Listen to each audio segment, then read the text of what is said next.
D ಫ್ಯಾನ್ಸ್ಗಳಿಂದ Ramya ಬಗ್ಗೆ ಅಶ್ಲೀಲ comment case. ಮತ್ತೆ 29 ಆರೋಪಿಗಳನ್ನ ಪತ್ತೆಗೆ ಬಲೆ ಬೀಸಿದ ಸಿಸಿಬಿ ಪೊಲೀಸರು. ಡಿ ಫ್ಯಾನ್ಸ್ಗಳಿಂದ ರಮ್ಯಾ ಬಗ್ಗೆ ಅಶ್ಲೀಲ ಕಾಮೆಂಟ್ ಕೇಸ್. ಇದೀಗ ಮತ್ತೆ 29 ಆರೋಪಿಗಳ ಪತ್ತೆಗೆ ಬಲೆ ಬೀಸಿದ ಸಿಸಿಬಿ ಪೊಲೀಸರು. ಡಿ ಫ್ಯಾನ್ಸ್ ವಿರುದ್ಧ ಕಂಪ್ಲೇಂಟ್ ಪ್ರಕರಣ ಮತ್ತೆ ಇದೀಗ ಆಕ್ಟಿವ್ ಆಗಿದೆ. ನಾಪತ್ತೆಯಾದ ಆರೋಪಿಗಳ ಪತ್ತೆಗೆ ಎಸಿಜೆಎಂ ಕೋರ್ಟ್ ಸೂಚನೆಯನ್ನ ನೀಡಿದೆ. ರಮ್ಯಾ ಬಗ್ಗೆ ಅಶ್ಲೀಲವಾಗಿ ಕಾಮೆಂಟ್ ಮಾಡಿದ ಕಿಡಿಗೇಡಿಗಳು 43 ಅಕೌಂಟ್ ವಿರುದ್ಧ ಸಿಸಿಬಿಗೆ ದೂರು ನೀಡಿದ್ದ ನಟಿ ರಮ್ಯಾ. ತನಿಖೆ ನಡೆಸಿ 14 ಜನ ಆರೋಪಿಗಳನ್ನ ಬಂಧಿಸಿದ್ದ ಪೊಲೀಸರು. ಉಳಿದ 29 ಆರೋಪಿಗಳ ಮೇಲೆ ಅಬ್ಸ್ಕ್ಯಾಂಡಿಂಗ್ ಚಾರ್ಜ್ ಶೀಟ್ ಅನ್ನ ಹಾಕಿದ್ರು. ಅಬ್ಸ್ಕ್ಯಾಂಡಿಂಗ್ ಚಾರ್ಜ್ ಶೀಟ್ ಸಲ್ಲಿಕೆ ಮಾಡಿದ್ದ ಪೊಲೀಸರು ನಾಪತ್ತೆಯಾದ ಆರೋಪಿಗಳಿಗಾಗಿ ಪತ್ತೆ ಮಾಡಿ ಎಂದ ಕೋರ್ಟ್.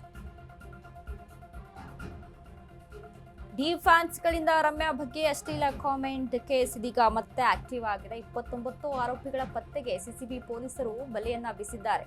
ಈಗಾಗಲೇ 14 ಜನಗಳನ್ನ ಹಿಡಿದು ತನಿಖೆ ಮಾಡಿ ಜೈಲಿಗೆ ಹಾಕಿರುವಂತದ್ದು. ಇನ್ನು ಅದ್ರ ಜೊತೆಗೆ ಇನ್ನು 29 ಜನ ಇದಾರಲ್ಲ, ಅವ್ರನ್ನ ಯಾಕೆ ಸೆರೆ ಹಿಡಿದಿಲ್ಲ, ಪತ್ತೆ ಮಾಡಿಲ್ಲ ಅನ್ನುವಂತ ವಿಚಾರಕ್ಕೆ ಸಂಬಂಧಪಟ್ಟಂತೆ ಅಬ್ಸ್ಕ್ಯಾಂಡಿಂಗ್ ಆಗ್ಬಿಟ್ಟಿದ್ದಾರೆ ಅಂತ ಪೊಲೀಸರು ಮೆನ್ಷನ್ ಮಾಡಿ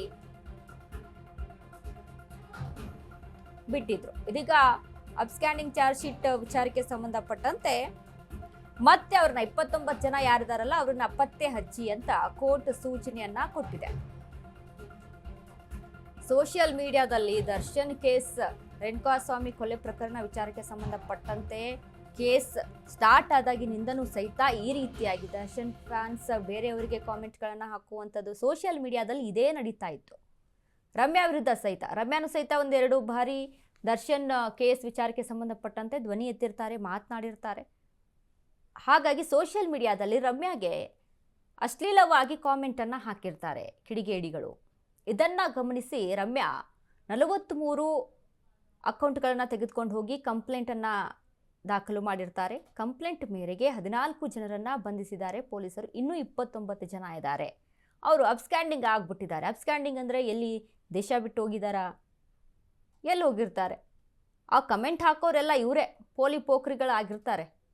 ಎಜುಕೇಟೆಡ್ ಆಗಿ ಸರಿಯಾದ ರೀತಿಯಲ್ಲಿ ಇರುವಂಥ ವ್ಯಕ್ತಿಗಳು ಆ ರೀತಿಯಾಗಿ ಕಾಮೆಂಟ್ಗಳನ್ನು ಹಾಕೋಕ್ಕೆ ಹೋಗಲ್ಲ. ಯಾರು ಈ ಅಬ್ಬೆಪಾರಿಯಾಗಿ ಪೋಲಿಗಳ ರೀತಿಯಲ್ಲಿ ಓಡಾಡ್ಕೊಂಡಿರ್ತಾರಲ್ವ, ಅಂಥವ್ರಿಗೆ ಮಾತ್ರ ಈ ರೀತಿಯಾಗಿ ಅಶ್ಲೀಲವಾಗಿ ಒಂದು ಹೆಣ್ಣುಮಗಳಿಗೆ ಕಮೆಂಟ್ ಮಾಡುವಂಥದ್ದು, ಮಾತನಾಡುವಂಥದ್ದು ಎಲ್ಲ ಬರೋದು.